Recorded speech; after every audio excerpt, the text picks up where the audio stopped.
Let's do an interesting question here, and boy, it's kind of rude, but I know you'll have some fun with it. FF Handbook wants to know if every penny you have was invested into a wrestling company that had to be booked by either Tony Khan or Vince Russo, who would you choose? I think Russo can be fixed.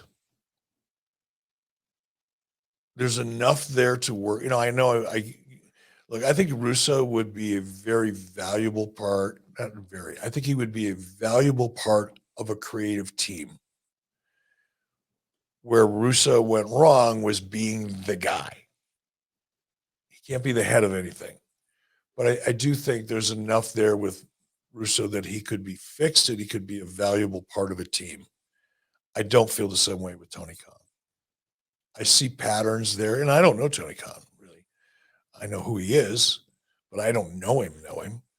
But I see the patterns, consistent patterns, repetitive patterns that indicate to me that that's not fixable. So I would reluctantly dump all my money into a Vince Russo situation where I would try to find a way to fix him and keep him from being the sole practitioner when it came to creative. I'd put my money on Tony Khan. Tony Khan's going to have a lot more connections to pull the nose up financially. Mike, but wait a minute. That's not the question. The question was if I was financing it. Yeah. That's right. But I'm just saying, Tony Khan, I'm not talking about he's going to write a check and reimburse you, but I'm just saying he's going to have inroads in the entertainment, sports, and finance world. Yeah, but you got to deliver on it. You've got, at the end of the day, all your relationships and all your connections in the world aren't going to matter if you've taken advantage of those opportunities and been unable to deliver because you don't have the inherent talent and instincts that are required to be successful in that business. I know you said, and I hear you, there was criticism about whether or not Tony could work in a team without you actually saying it, because you just kept saying Vince could be a part of a team. I get that. But aren't we sort of glossing over the fact that Tony Khan started from absolute scratch and I know you said top line doesn't matter, but on some level, it is the only metric we can use. His top line gross. It's the biggest for any wrestling company outside of WWE since WCW, right? And only the best years in WCW would have been there. I'm not saying that WCW didn't have better years. I'm not arguing that, but I'm saying top line gross. You got to give the man some credit here. Not really. I don't. It doesn't matter. And there are other data points that we can point to other than top line gross, which I think is very, very misleading. And it's a PR point. It's a headline. It's a Dave Meltzer dirt sheet headline. No, it doesn't really talk about it as a draw. If we're gonna, from an entertainment from a promoter perspective, how much money did they draw? That's the verbiage that people use. Draw means top line. It doesn't mean net. No, we can have a separate conversation about managing the business and the budget and all that sort of things. But I'm saying, in terms of generating revenue in the wrestling business, besides only a handful of WCW years, Tony Khan's generated more than anybody in wrestling history besides Vince. Like, there's not been a territory or a wrestling promotion that did 170 or 175 million in a year outside of WWE in a handful of WCW years, right? Quite a handful. I mean, WCW, and again, I don't want to get, this is not important enough to get into the math, but adjusting for inflation, there were plenty of years before WCW became profitable that it was generating on a adjusted for inflation basis more money than AEW is right now. That's not really a true statement. And again, I don't think it really matters. It's interesting. It's a data point. I'm not denying it's interesting. And does Tony Khan deserve credit for spending his inheritance or a portion of it, I should say, to create this wrestling company that is his fantasy? Sure. Absolutely. And I don't mean that with any snark involved. Absolutely. He's put his money where his mouth is, and he's pursuing a dream. And I think that's admirable. But in terms of, if you were buying a business right now, or if you were looking at AEW as a business investment, I don't think you would invest in it unless it was an emotional investment or a hobby.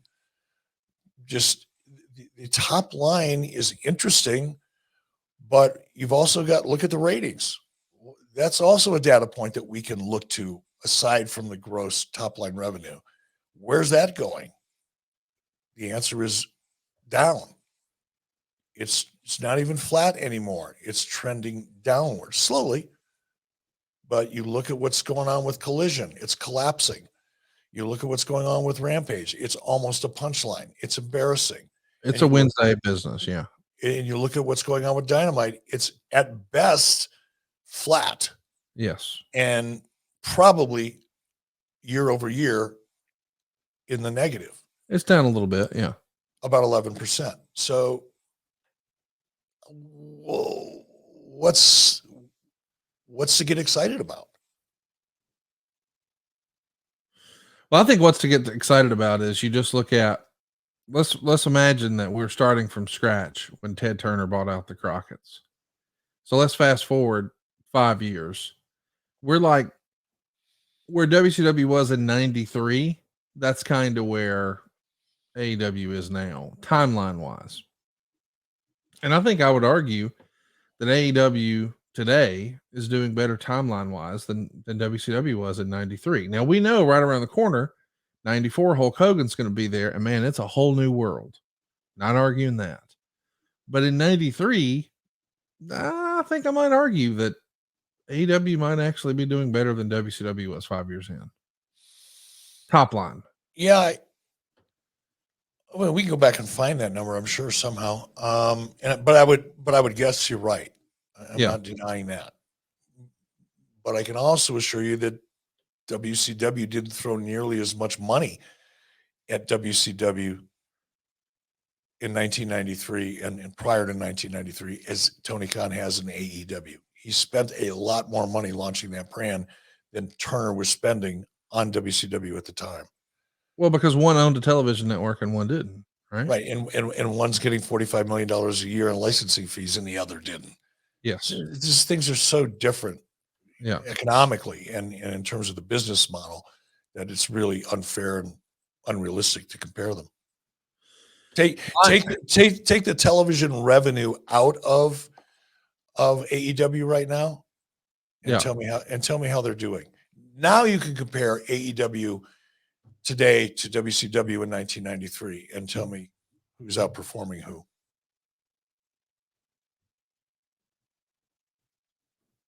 That's an interesting way to look at it. Mike wants to know, you mentioned before liking the former announcer Chris Cruz, but having to let him go once you discovered something. Can you talk more about that? No. Let's just say if someone was working for you, Conrad, and you found out that this could be any individual. I'm not Right. saying okay, but if you found out that they were taking advantage of situations financially that was inappropriate, you'd fire them whether you liked them or not, because you got to trust the people you work with.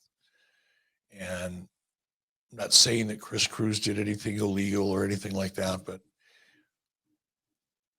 there was a pattern of behavior that was concerning. Let's put it that way. Copy that.